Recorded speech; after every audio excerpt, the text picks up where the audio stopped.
So nice to be in the same room with you guys. I don't think I've been in the same room since the night of the Super Bowl. I can almost go out and touch you. Does it feel like it's a little more normal around the team now, Kyle? Yeah, it does to me. I mean, we'll see when we come back for training camp. Hopefully we'll have enough guys vaccinated that it can officially be normal.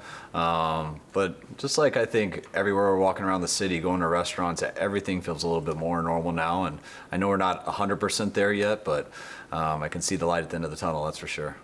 So this is 5 years, John, that you and Kyle have been together.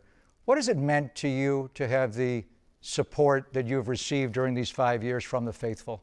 Yeah, it's been incredible. You know, whether we're here, walking around the streets when we're out with our families, or, you really feel it when we're on the road. I mean, the faithful on the road, it's just blown my mind. When we go to a city, at our hotel, at a stadium, the way we take over stadiums, it's just really fun. And we have passionate fans that are very knowledgeable.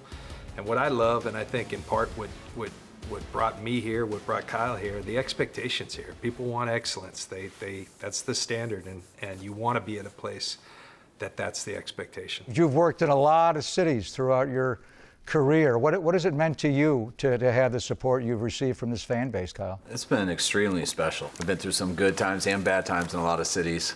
I would say you would think the toughest time I've been through is starting 0-9 as a head coach here, but it wasn't. It was actually, I felt I was with some pretty educated fans that, we didn't have the best record to start, but they could see what we were made of and the direction we were going. And I kept waiting for people just to throw stuff at me when I was on the street, but everyone treated us with a lot of respect, and I wasn't used to that with a lot of places I've been.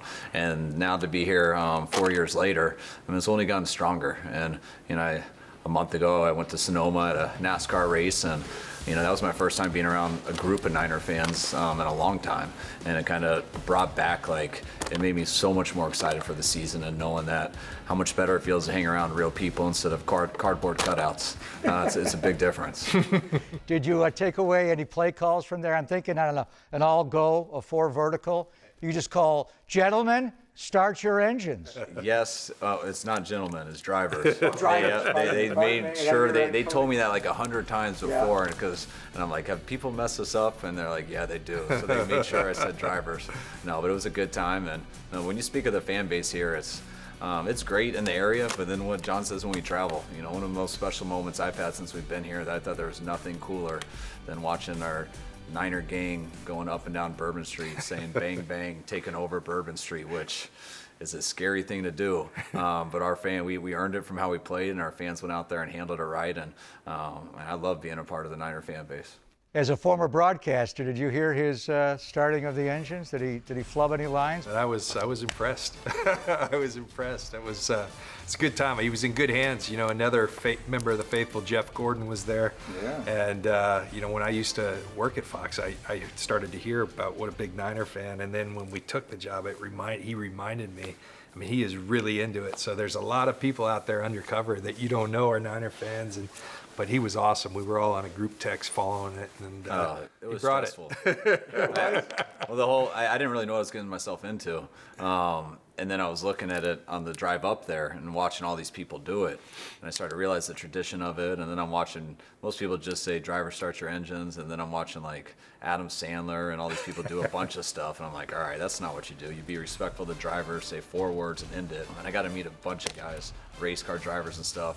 But every guy said to me, what are you doing? I'm like, I'm just going to just say my 4 words. They go, oh, no, you got to bring it, man. Do I? And they're like, yeah, you got to bring it. I'm like, and so they got me really rattled. So I had to do more than I planned on, and I just feel like I survived it. That was my only goal. Incredible. All right, a new year, 2021 is going to start up, and it's going to be a new world, obviously, than we lived through last year. What, Kyle, excites you the most about the 2021 season, do you think? I've had the same goal my whole life. All I've wanted to do is win a Super Bowl. I've been close there a number of times, and the cool thing about our job is every year you get that opportunity again. And you don't just go into it being like it's that or bust, but everyone knows the end, what your vision is and what your goal is, and that'll never change. And I love getting to attack that every year. And just this year, the fact that when we get to training camp, it won't be the first time I've seen our players since our last game. You know, being able to go through a month of an off season together, being able to have some little camaraderie, work through some things to where when we left them last in OTAs, I know our team's ready to come back, and it's going to be a needed time away and stuff, but getting these guys back where we got a number of guys that have been here. We've added some new guys from other teams and some rookies, and I know how hungry our team is. They were hungry last year, and last year was a frustrating year for us all, and all you can do is just deal with it and wait for the next year, and we're only about a month away, so can't wait for those days to get here. Every off-season, John, is really busy, but this off-season seemed to be the busiest, in the fact that you had such a long list of your own free agents to re-sign, and you did an incredible job with that. And then you were also able to add some off other teams' rosters on both sides of the ball. So speak to the guys you were able to re-sign and maybe a couple that you've added. Yeah, it was pretty daunting, when we looked at it. We do a lot of long-term planning. Our goal was to come in here and be aggressive, but also, build something that's sustainable, not just a 1 year and we're done. And I think we've done a nice job of that. COVID, as it did for a lot of teams, that kind of changed that because we got squeezed. The cap that was supposed to be 230 or something, all of a sudden goes back to 180, and with that comes a lot of plans that you had to thought a lot about. You had to be very adaptable, and it created a situation where a lot of people's contracts came due. Kyle and I look at our depth charts all the time, and we're thinking of things, and green usually is unrestricted. And we started noticing there's a lot of green up there, and we communicate a lot with our players, and I think a lot of that goodwill came back to us. We're very thankful that a lot of our own players entrusted us. They had a 1 year. The markets dried up. They weren't there because of COVID and the what happened to the money out there. And so a lot of guys came back, and they had to make a decision: where do I play my 1 year to try to go get paid? And they chose to come back with us, and I think that's built over time, that trust. And you talk about the guys we were able to go add in addition to Trent Williams and Juice and Tart and all the guys that we were able to keep, but to be able to go add an Alex Mack. Ebukam's a guy who we've had a lot of respect playing against, and we got to make him a part of us. So I think it was a very successful offseason in terms of free agency, and I think what that does, the lifeblood of our organization, is the draft. Well, when you fill a lot of needs, now you get to go draft the best players. You don't say, man, we have to have this or we can't play. It allowed us to take that approach to the draft, which is one we believe in. And so it was a good off season. And, as Kyle and I talk a lot about, that gives you a chance. And I think we have a chance now. We love our roster. We love the makeup of it. We love the makeup of the individuals, a lot of guys who love football, and we're ready to go. You mentioned Alex Mack, Kyle. Expand on that, because you obviously know him really well. And then obviously Trent Williams. A year ago at this time, you made the trade to get him. You were able to re-sign him, and now you are solid from left tackle to right tackle. Yeah, we feel real fortunate where our O-line is at right now. The guys who all played last year did a great job, and then to be able to bring in Mack to add 2 new draft picks, we feel very good with where we're at, and I think we'll continue to get better as this year goes with these guys. But adding a guy like Alex is huge. I mean, as much football as he's played, and he's done it in 2 different buildings. He's an older guy, but the guy has a passion for football. I coached him 4 years ago, and when you coach someone, you know him very well, and then you don't really study him until he's on your team again or someone comes up in free agency. And to study him 4 years after I was with him, I was expecting him to look a lot different. And to be able to study the tape 4 years later and to him to look exactly how he remembered really excited me. And then when we got an opportunity to add him to our team financially, I just felt very fortunate. I told our O-line this, and I think the guys kind of got to see that in OTAs. He's a special person too. Football is very important to him. He's a leader out there. He's one of the smartest players I've been around, and I think collectively he'll really add to our O-line. The OTAs that you were able to get done, and you did back off a little bit at the end, and the mini camps as well, but so different from the way last year was conducted for you. How do you think that'll help you going into training camp? I think it'll help us a ton. I think the best offseason that I feel we had here was the 2019 one. I mean, when our season ended, like barely any players went away. Guys were working out on their own with Dustin, and then we were allowed to get and go through phase 1, phase 2, phase 3. We've always had 100% here. This year we had everyone but one guy, and he was the guy who couldn't participate in it anyways with D Ford's injuries. So we still had that same deal, but when you miss practice in football, it takes a little bit of your edge away. And I always felt like the type of people we bring in here are guys that don't have a problem working. They want to work. And it's kind of tough to work at football without playing football. So when you can get a group of those guys and give an organization that, Jed doesn't mind getting them breakfast, lunch, and dinner and providing people who can help them here. And I think we get a very good turnout here, and it allows us actually to get better at what we do. And it was very tough when the quarantine, we couldn't do that. I feel that's an advantage we have over a lot of teams, that we're not exactly just what our roster says, because you don't know what our roster is going to be, because we're improving all the time, because we practice, we work, we're deliberate in what we do, and we challenge each other. And to be able to miss that in the Super Bowl year, or right after the Super Bowl year, it made me want it more than anything this year. And the way the league was going, I didn't know if we were going to get it. Just hearing the talk and stuff, and I didn't know. But then when it started, and to watch all of our guys show up here, and all those guys go to work, and I feel we got more work done here than anyone I know about in the league, and I credit our guys for that. And the next time they all get together, John, will be at training camp in late July.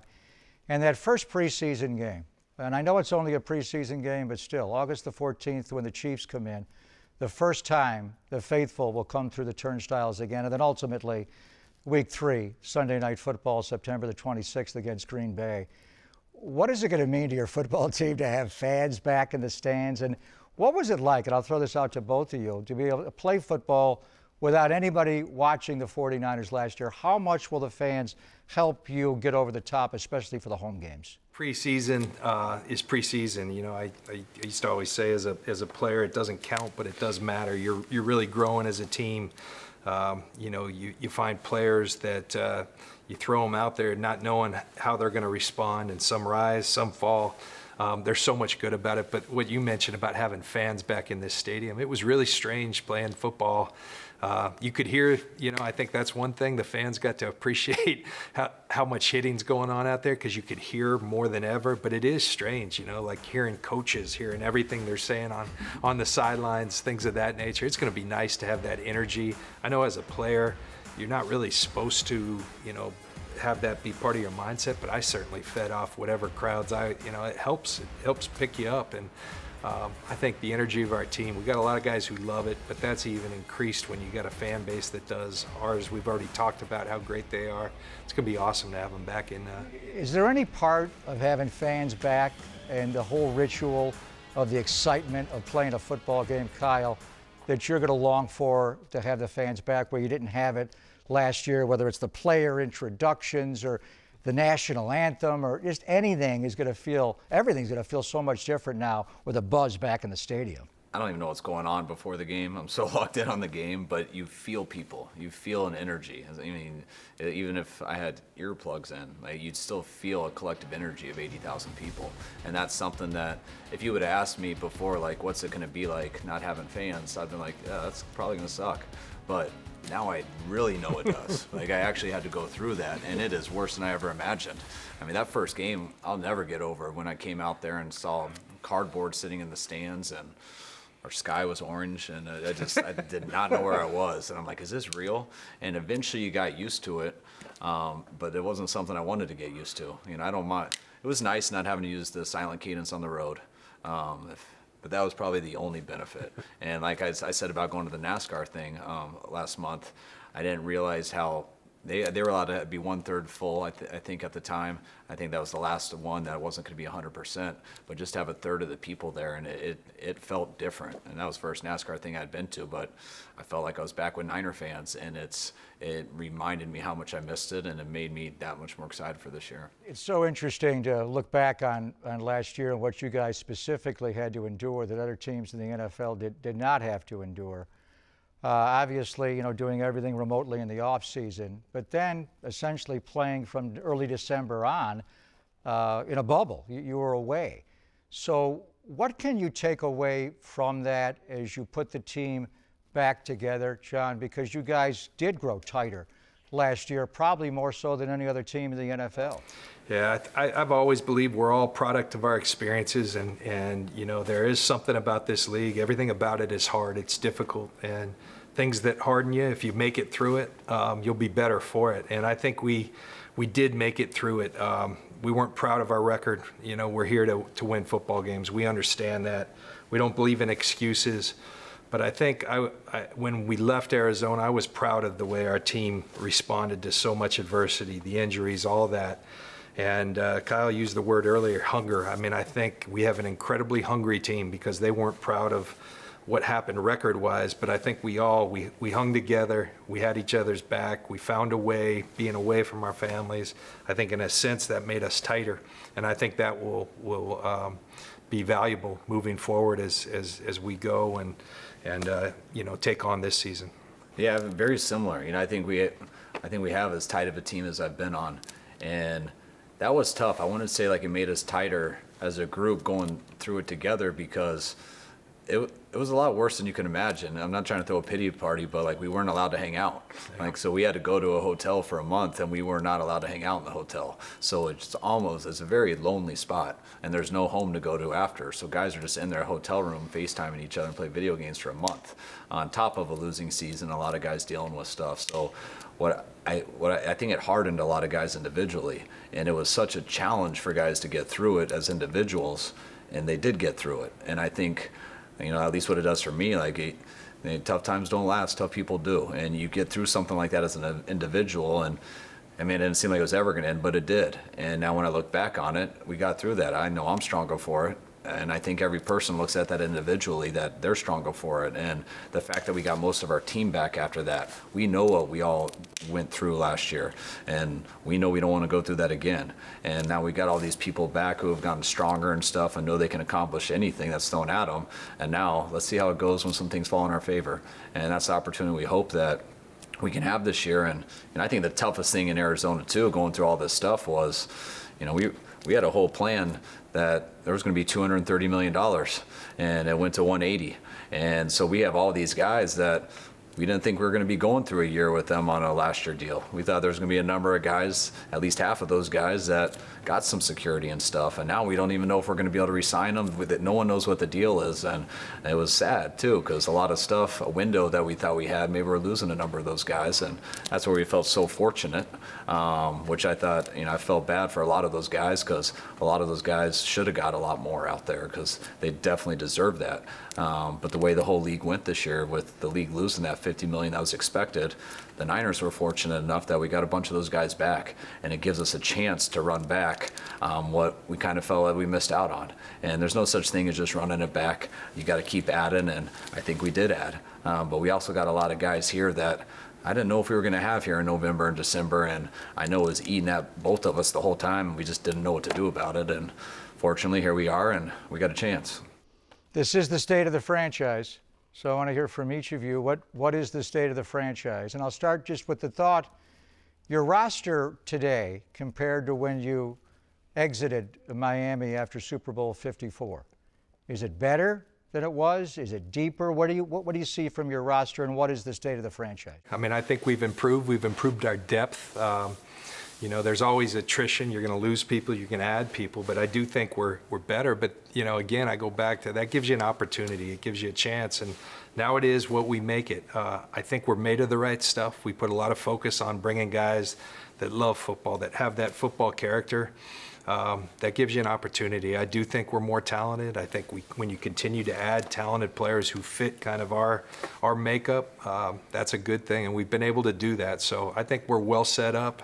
I've got a lot of belief in our crew. I think good times are coming, and I'm just looking forward to getting going. I do believe we have the chance to be better, but that's just how it starts. I mean, you got to earn that, and to be better, you got to go through some stuff, and that means a lot of guys who haven't done it before, some rookies, some second-year players, some third-year players, guys who haven't totally done it before, but they have the ability to do it. They need to step it up and do it. We need to put them in positions to do it, and also some veterans who have done it before. you're not just going to do it again just because you have. That's a whole nother year, and are you going to be better or worse? And I believe the veterans that we have can be better. And so when you're in a situation where the guys who have been good, you still think they can get better, and the guys who haven't quite done it yet, you believe have the ability to do it, I think that's what we're saying. We have the chance to do anything that we want, and that's all you can ask for. But now there's a hell of a lot of work ahead of that, and that starts with every single person in our building.